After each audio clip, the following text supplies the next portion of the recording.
of energy. Well, yeah, this is why you're gonna go see him, right? No, no, The no. dark This is for room. dark room. Okay. But I want to mix the two. I want to mix a dark room, and I want to create a dark room on top of a vortex of energy. And that's why I want to own a land as well to be able to create that and to be able to protect Do that. you know anyone else that does that? Yeah, like like work with vortex of energy. Yeah, yeah. I have friends who does that. I went to a retreat this past autumn with a wonderful person that's called Eve Marie Roy, and that woman does retreats, and she brings people into vortexes of energy where we activate these vortex of energy in groups of people through sound and vocalizing and chanting, and it was the most profound experience I've ever had in my entire life, When did you have that? except for the Bufo thing.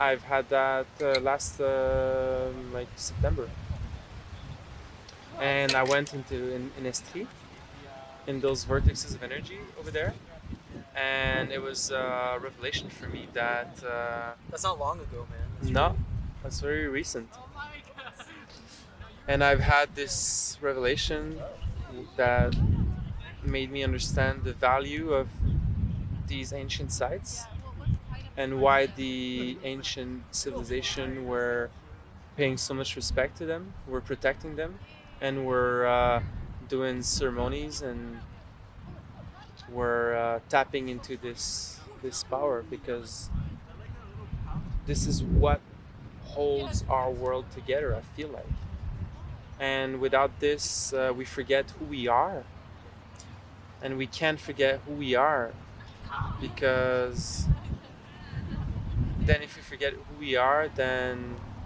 we're at the mercy of this fake elite. Yeah, you just get fixated on things that don't matter.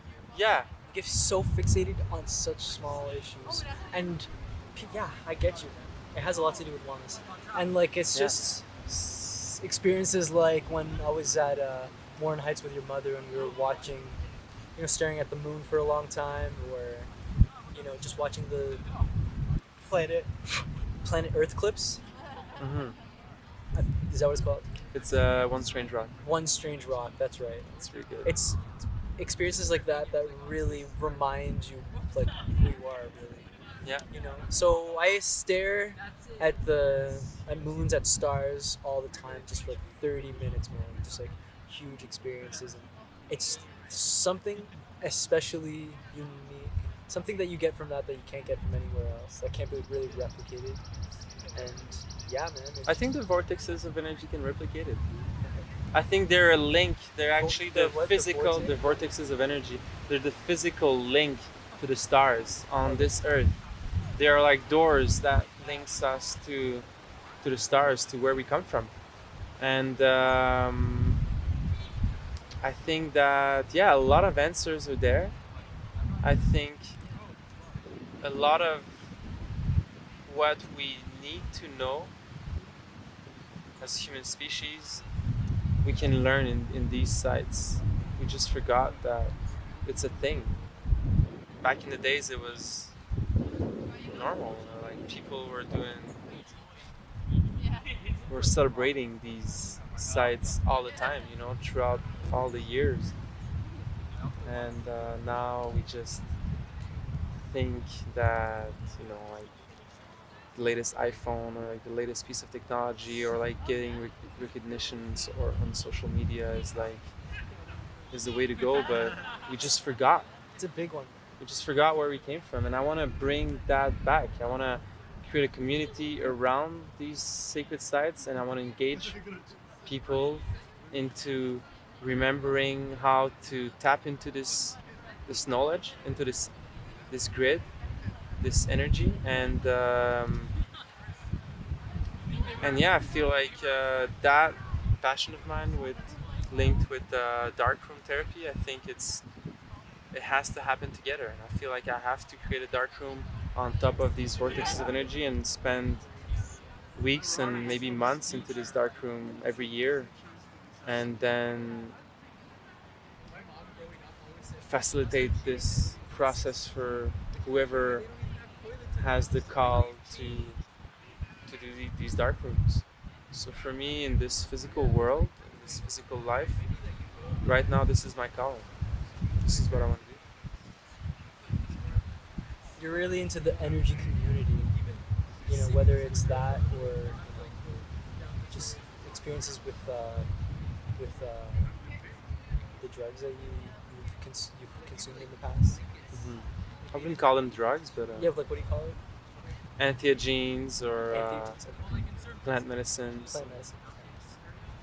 Drugs for me is more like methamphetamines and So cocaine. are you? Yeah, exactly. Like, I don't get it. You took a little bit of acid, it's just so that your body gets used to it or something. No, no, no. Microdosing, is that what it's about? No, no, no. You It's didn't- not you that you didn't get take used to it. No, I have to leave a 3-day window in between every time I do it, so my body doesn't get used to it. Actually, so no, the idea is not to get used to it. The idea is Microdosing. to open these doors of perceptions that, let's say, the LSD, for this example, will open, but without being full blown into it. Just it's easier for me to bridge in between our world, the physical world, and this other ethereal world if I microdose. If I do too big of a dose, I go like inward, and I do some deep rewiring work within myself. And I'm like, if I would have taken, like, let's say 2 tabs of acid, I probably wouldn't want to talk with you right now. I probably just would want to go in the forest and like connect with nature, or meditate, or do some. Just experience the drug. Like, I mean, the just experience the plant medicine. Yeah, Just this is not a experience. plant medicine. You could call LSD a drug. I don't know, like, exactly. Like, I don't know. But you do acid for the sake of experiencing acid. You don't do acid to like have a better conversation. No, no, no, no, no. Exactly. No, no, it's not to have a better conversation. It's I do acid because my goal is to bridge more and more this invisible world and the physical world. I think that's what I was put on earth for. Oh, nice. And I feel like I've been doing that too much on one spectrum of the one side of the spectrum, which is like being like all in into the ethereal, akashic, or quantum world, and I've reached the point I have to reach in this end of the spectrum. And now, if I keep going there, I'm gonna lose my anchor with reality. That's actually what's gonna happen, and I don't want that to happen yet. So now I'm more looking toward anchoring myself and grounding myself in this physical world, while retaining a link in with this ethereal world, so I can act as a bridge in between the two, because I feel like this is where I can contribute to society. This is where I can contribute the best to the world, is by acting as a bridge in between those two worlds. How does anchoring yourself to reality look like? Doing physical things like martial arts, like taking care of my own body, like working with the earth, let's say, building a community. But when you're in the quantum field, are you working with the earth as well? If I'm working with which The world? earth as well? Like, are you, No, it's a different thing. no, I'm out there. I'm somewhere else. Yeah, and yeah, like I said, I've gone up to a point where if I keep going in that direction, I will lose my anchor with reality, and I will probably leave my body. And that's not what I want to do right now yet, because I feel like before doing that, I need to act more as a bridge in between those two worlds. So maybe I can inspire other people to question themselves about the nature of reality, and about the reasons for why this other realm is there, because it's always been there. It's been there before the universe was created. So there's a reason for that to be there, and there's a reason as well for the universe to have a physical form. But we're so caught up into the physical world, into the 3D world nowadays, that we tend to forget that there's an invisible world that we don't see, and we dismiss it. We dismiss it, and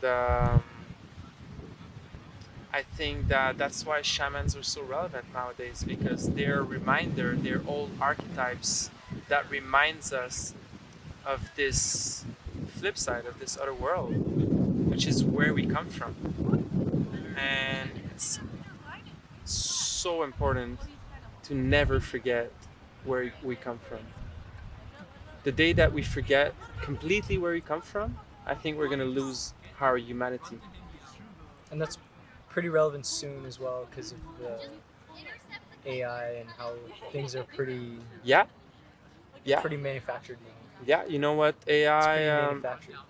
what Ray Kurzweil said. Ray Kurzweil is like the main guy in terms of like AI development and transhumanism, and he said that AI, once it's connected, plugged into a brain, which is something that Elon Musk is doing right now with Neuralink, it's going to think for us. It's going to start thinking for us.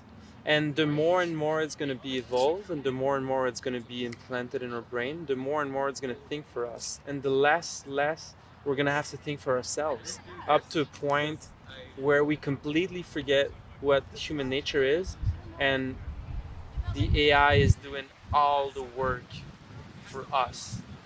We don't have to think for ourselves anymore. And this would be the worst version of reality I could possibly picture, you know? Because at that point, it's going to be nearly impossible to bring back the roots of where we come from. It's going to be a lost battle. So I feel like right now, there is this, I don't know, there is this, I have this feeling that people are awakening to the fact that something is wrong, something is not right in the way we deal with the environment, with each other as a society. And I feel like it's a really good opportunity to bring back this old wisdom, this old knowledge, and to integrate it into our core values and core beliefs, and create stories and myths and legends about it that we're gonna tell our sons and kids and grandkids, so we never forget. And that's why myths were so relevant back in the days. They were a link to where we came from, to our core beliefs and values. And Adrien Chartier is a really inspiring person in my life right now that talks a lot about this. And nowadays, what is our myths are now Disney movies and Netflix movies, you know? This is what has taken place instead of having these legends and myths that we tell each other. And I think it's now time to go back to the old way and do a mix in between the old way and the new way.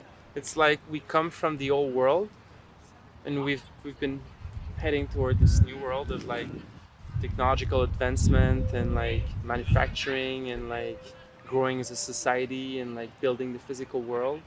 And we've gone too far into the spectrum, and now it's time to bridge these two worlds, the old world and the new world, the old wisdom and the new wisdom, and find the right balance in between it. And I feel like we can't do that if we forget who we are. It's a very slippery slope, and I feel that it's why governments like the Trudeau government wants to erase our sense of identity. Because if we don't identify ourselves through culture, through gender, through values, through religion, or whatever it is you identify yourself through, I think that it is going to be easier for an AI, let's say, to dictate what you should be thinking or what you should be doing. And I feel like now is the time to remember.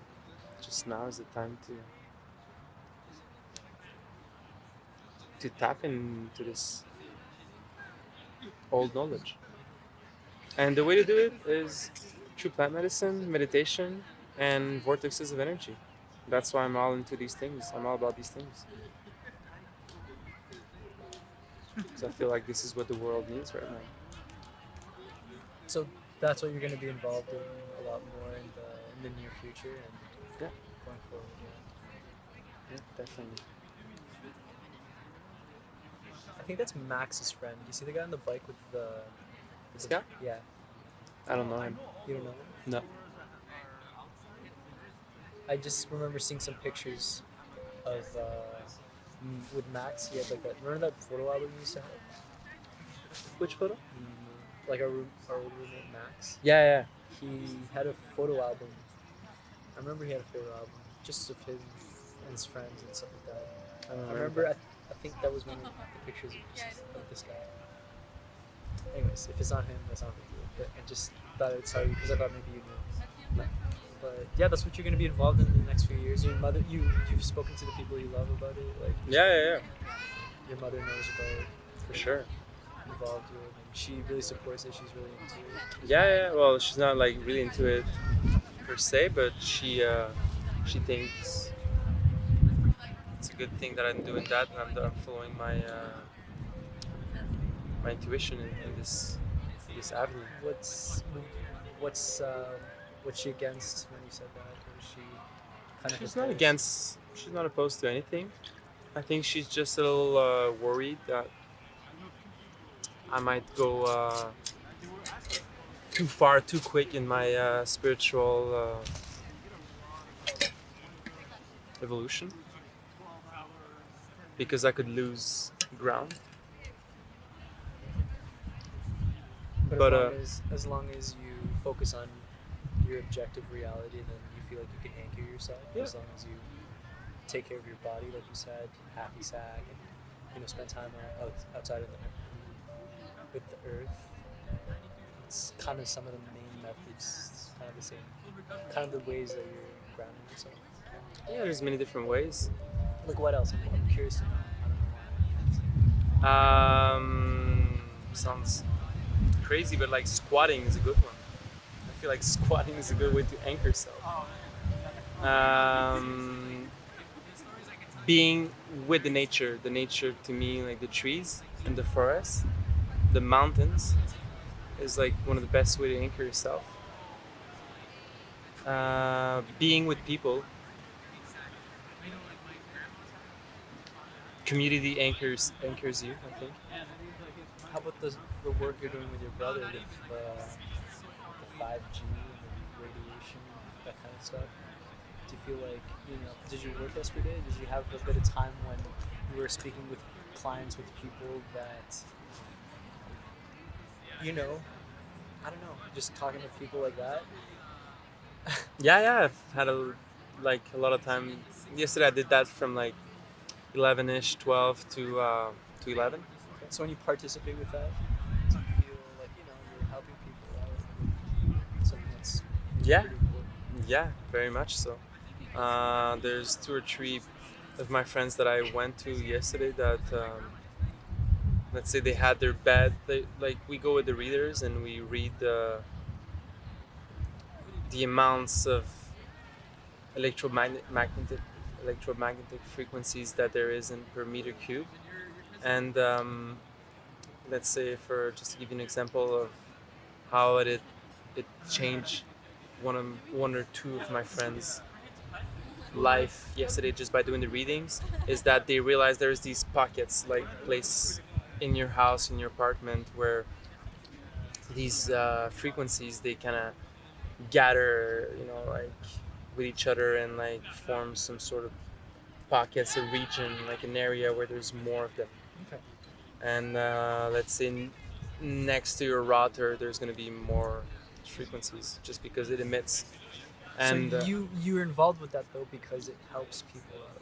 yeah, I want to find It's not because direct. it's not because you're especially passionate about the radio activity that goes on. It's not like you have this calling where for the rest of your life you're gonna Not be at all. going door to door and like helping people. Not at all. It's No, no, because no. you recognize how it affected someone in your family, and you know it's damaging. It's a very real thing. It's could have caused death, and you know you want to work with your brother right now. Like that's what how you want to participate in. You know, solving a problem for people. Yeah. So Well, so there is that part of you that wants to do things that solves problems for people. Like you wanna. yeah, but not just any problems. It's it goes back to what I was talking about earlier. Like tapping into our deeper self through vortexes or plant medicine or anything. I think to be able to do that, you need to have a right frequency that you are emitting, your own frequencies. Our heart and our brain emits frequencies, and we have this field around us that is made of frequencies.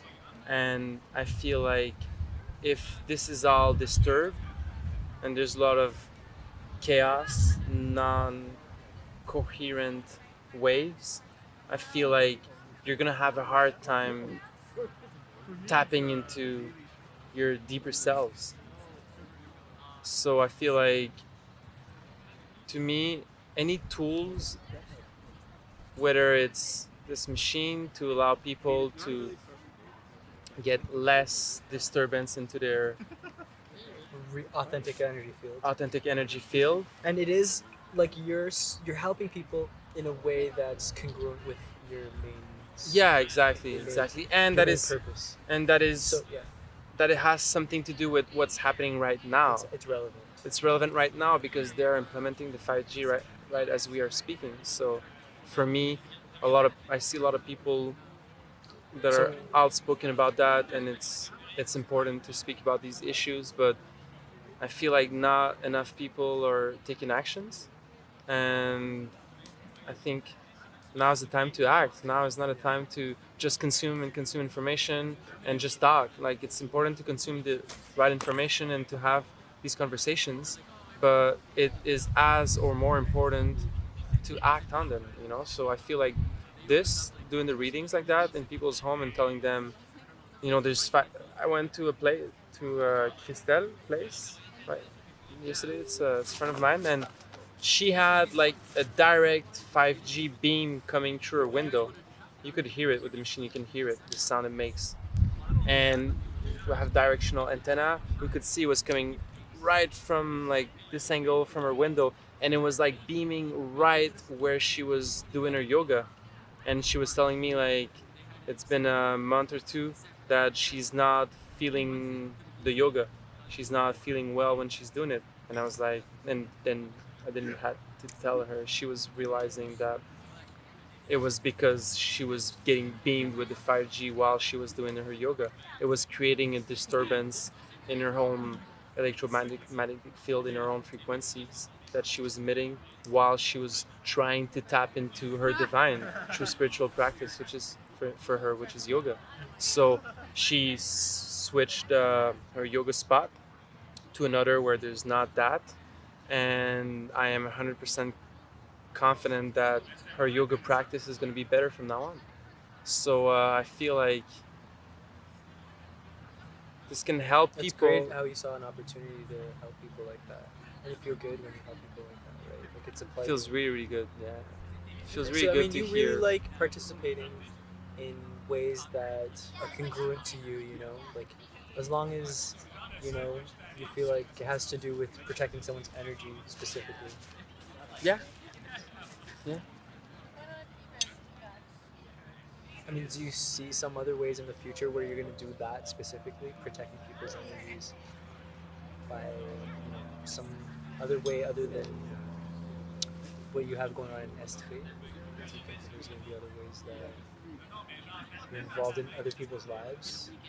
Yeah, I do think we're all connected. Like this cliche thing that a lot of people are saying, but I do think it's true. I think we're all connected, and I think that the way you vibrate and the way you emit your own frequency can have an impact on others. Of course. So I feel like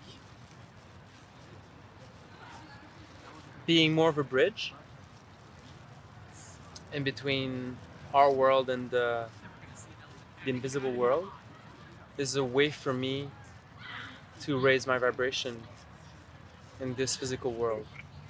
And if I do that, I have the feeling that it's gonna have some sort of ripple effect on others' vibration just by raising my own. Just by participating in their space. Yeah, just by being on the same planet. Have you had this discussion before with other people? With, say, your mother, even? Mm, I've had similar conversation, but maybe not exactly like that. So you feel very satisfied and happy if the contribution in your life turns out to be that you had a really strong signal between your physical reality and the quantum world, Yeah, and you came in here and everyone you connected with was uplifted because of your existence. I think it. Yeah, but I think it doesn't Doesn't have matter. to be like people I've interacted with Yeah. and connected with. I think that it can be like So just your existence, period. Like just my you're existence. really, really, you're really satisfied with. I mean, not just satisfied, but you're really pleased with basically your existence. Yeah, definitely. You came here and you feel like you contributed because you came here. Yeah, but it's not. It's not over. I mean, half the work is done. Only, like I wouldn't be really satisfied if I would, let's say, die tomorrow. I mean, I'd be okay with it, but I feel like I would have only done half the work. So Some people really heavily measure their existence and how the quality of their life. They really measure the quality of their life based on how much they contributed. There's some phrases that you can say like, "I want to give more than I take in this lifetime." yeah, There's people that have phrases like that, and it's a good thing. yeah, It's a good thing. But that doesn't necessarily mean that that's how everyone should think or No. whatever. Like I know that I want to be like open to the fact that you have a different opinion on it. Maybe you have a different opinion on it. I don't know yet. I think I'm leaning way, way, way, way, way towards more like, the more you contribute, the happier you actually are. But being very concrete and very specific about how you want to contribute is also how you feel better. That's like one of the things about me. But I mean, that's just what I've learned in my 30 years of living. I'm still a young guy, right? You know. So, no, I love learning about how people think of this thing specifically because it's very relevant to me. I think it's really relevant to what I'm going to teach to my son one day that I'll have. I know I want to have a son. I didn't even get to that. Would you like to have a family? Yeah, I would love to. I think it's another good way to for me to anchor myself, Okay. build a family. So you're going to have a family? Maybe, hopefully. I don't. Doesn't mean I'm gonna have a family, but I would love to. Yeah, definitely. Ooh, I would definitely love to have a son. I know I'm going to have a son. Yeah, I know it. I'm writing a song for it. nice. Yeah. It's one of the things that I'm gonna have. I just know it. It's gonna be so funny. Like I'm gonna tell him, I'm gonna show him this recording. Hey, I'm gonna have a son. future son. One of my roommates suggested that I ask questions on a camera for my future self or my future son on this camera, Yeah, so that when he exists or in the future when I want to answer some important questions, that I can just refer back to the video. And it's like there's a video clip or something of someone online where he asks himself questions 10 years later. Mm-hmm. Like, how do you feel about this? How do you feel about that? Are you ... And it's pretty interesting. You know, Reminds watching me of this. watching people curious about themselves. You know, is really interesting. Yeah. Would you be interested in doing that? To your like, are you gonna do that? No, No. I think it's a good idea, but it's not. It's not for me. You seem like the type of person that would. I don't know. No. What's this? What am I eating? Those are the best chips. Food is another way to ground yourself. Good food. I mean, this is not the best food, but it's probably the best chips there are. Only potatoes, avocado oil, and Himalayan salt. You know, there's gold in Himalayan salt. Oh yeah. No, Himalayan salt's good for your brain. I good. know it's important It's good for to you. alkalize your body with Himalayan. I think it's Yeah, very important. I usually start my day with that. Oh really? Yeah, with organic lemon with the zest, Himalayan salt, and a spoonful of apple Apple cider vinegar. cider vinegar. Good. Yeah, It's man. not I so think my it's thing. very. That's my main thing. I'm a big guy with that. Dr. Sabi inspired me a lot. Doctor Who? Sabi, he's some guy who encourages, like he's like the face of herbalism, basically. Like, lead industry leader, and there's a whole bunch of theories that he got killed, that someone killed him. You don't want this? Oh, I left the other half for you. Oh, you did? Yeah. I didn't know that. I thought you just wanted to eat it. I was ready to. You can have it if you want to. No, 'Cause no, no. I had all of it. I had one this morning, so. No, you're probably hungry. Are you? Not really. Are you No? sure you don't want to have it? No, I'm good, thanks. You're looking at it like, no, it's okay. That's really good.